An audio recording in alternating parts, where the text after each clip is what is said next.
മഹാരാജാവ്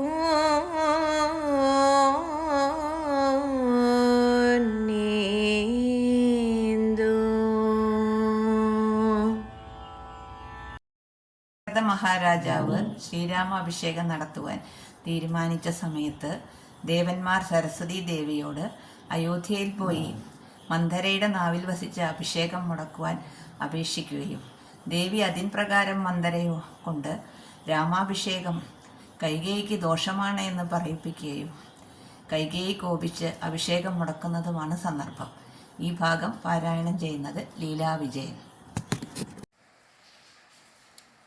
രാമായ രാമചന്ദ്രായ രാമഭദ്രായ വേദസേ രഘുനാഥായ നാഥായ സീതായ പതയേ നമഃ.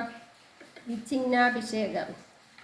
അന്നേരമാദിത്യനു മുദിച്ചിടിനാൻ മന്നവൻ പള്ളിക്കുറുപ്പുണർന്നിലിന്നും എന്തൊരു മൂലമതിന്നെന്നു മാനസേ ചിന്തിച്ചു ചിന്തിച്ചു മന്ദമന്ദം തഥാ മന്ത്രി പ്രവരനാകുന്ന സുമന്ത്രരു മന്ദപുര മകം പൂക്കാനനൂതി ദ്രുതം രാജീവമിത്രഗോത്രാത്ഭുത ഭൂപദേ രാജരാജേന്ദ്ര പ്രവര ജയ ജയ. ഇത്ത നൃപനെ സ്തുതിച്ചു നമസ്കരിച്ചു സ്ഥാനവും ചെയ്തു വന്ദിച്ചു നിന്നപ്പോൾ എത്രയും ഖിന്നനായി കണ്ണുനീരും വാർത്തു പൃഥ്വിയിൽ തന്നെ കിടക്കും നരേന്ദ്രനെ ചിത്താകുലതയ കണ്ടു സുമന്ത്രരും സത്വരം കൈകേയി തന്നോട് ചോദിച്ചാൻ ദേവനാരീ സമേ രാജപ്രിയതമേ ദേവി കൈകേയി ജയ ജയ സന്തതം.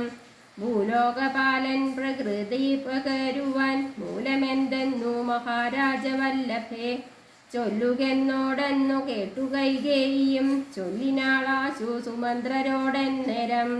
ധാത്രീപതീന്ദ്രനു നിദ്രയുണ്ടായില്ല രാത്രിയിലെന്നതോ കാരണമാകയാൽ സ്വസ്ഥനല്ലാതെ ചമഞ്ഞിതു തന്നെ ചിത്തത്തിന് സ്വാതന്ത്ര്യത്വം ഭവിക്കയാൽ രാമരാമേതി രാമേതി ജപിക്കയും രാമനെ തന്നെ മനസ്സിൽ ചിന്തിക്കയും ഉദ്യൽ പ്രജകര സേവയും ചെയ്യുകയാ അത്യന്തമാകുലനായിതു മന്നവൻ. രാമനെ കാണാഞ്ഞു ദുഃഖം നൃപേന്ദ്രനു രാമനെ ചെന്നു വരുത്തുക വൈകാതെ എന്നതു കേട്ടു സുമന്ത്രരും ചൊല്ലിനാൻ ചെന്നു കുമാരനെ കൊണ്ടുവരുമല്ലോ.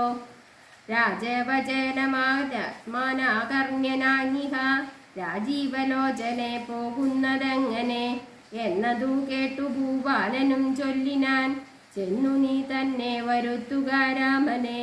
സുന്ദരനായൊരു രാമകുമാരനം നന്ദനൻ തന്മുഖം വൈകാതെ കാണണം എന്നതു കേട്ടു സുമന്ത്രരുഴറിപ്പോയി ചെന്നു കൗസല്യ സുതരോട് ചൊല്ലിനാൻ താതൻ ഭവാനെയുണ്ടല്ലോ വിളിക്കുന്നു സാദരം വൈകാതെ എഴുന്നള്ളുക വേണം.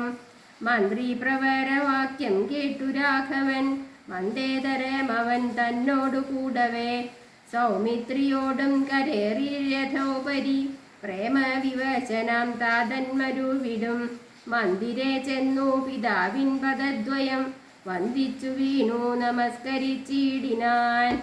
പൂർവം രാമതപോവനാനിഗമനം ഹത്വാ മൃഗം കാഞ്ചനം വൈദേഹി ഹരണം ജടായുമരണം സുഗ്രീവ സംഭാഷണം ബാലീ നിഗ്രഹണം സമുദ്രതരണം ലങ്കാപുരീ ദഹനം പശ്ചാത് രാവണ കുംഭകർണഹനനം യദധ്യ രാമായണം.